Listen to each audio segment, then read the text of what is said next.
We're going to look at one final example of a well-developed paragraph.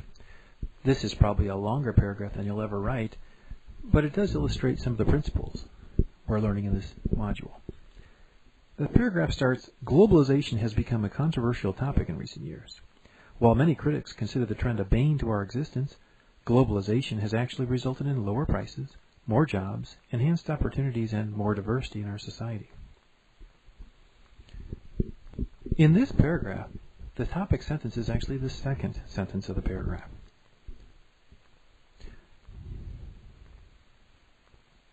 The first sentence actually introduces the topic, but doesn't really tell the reader what the paragraph is going to be about.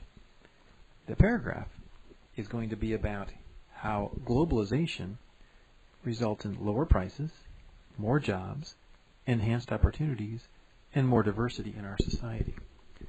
So the paragraph is going to cover these four items. Note the transition words in the paragraph. First, second, third, and finally.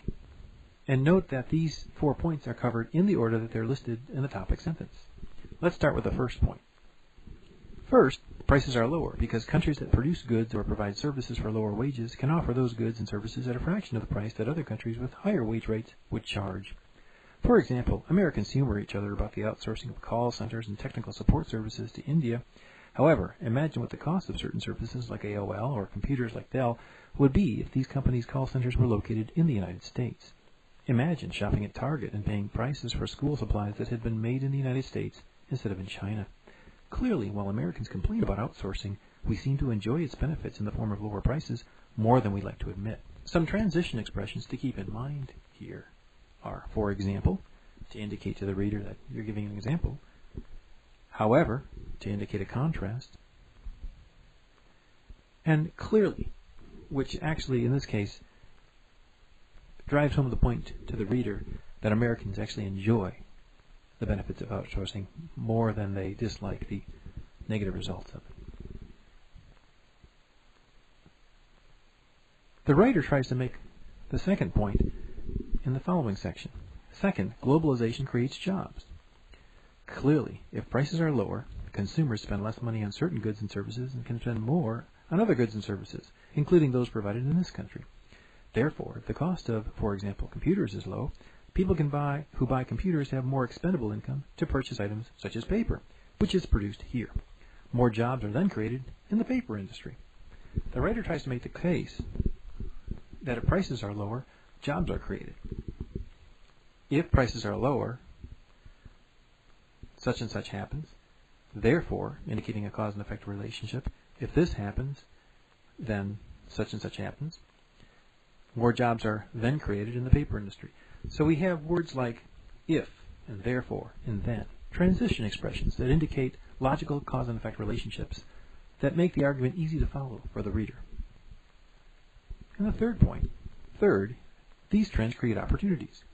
With computers, services, and other durable goods being made or provided overseas, the need for cross-cultural training, language development, travel, and other services expands, thus creating jobs for instructors, airline hostesses, and a whole range of other American workers who provide these services.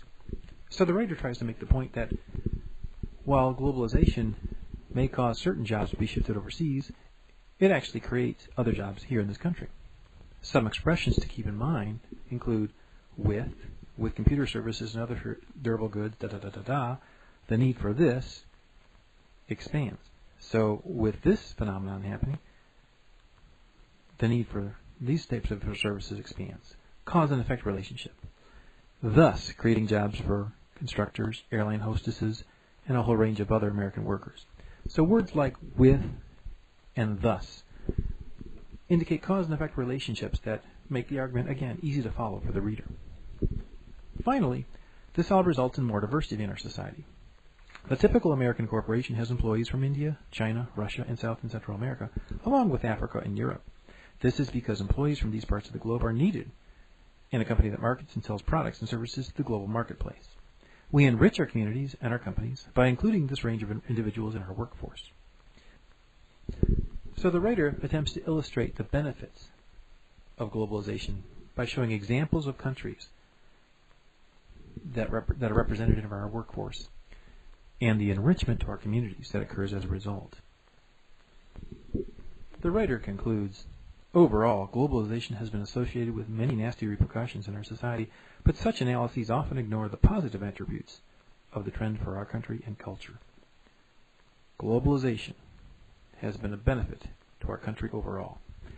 So the writer ends the paragraph in a strong fashion, reiterating the point he already made, and then making a definitive statement that globalization has been a benefit.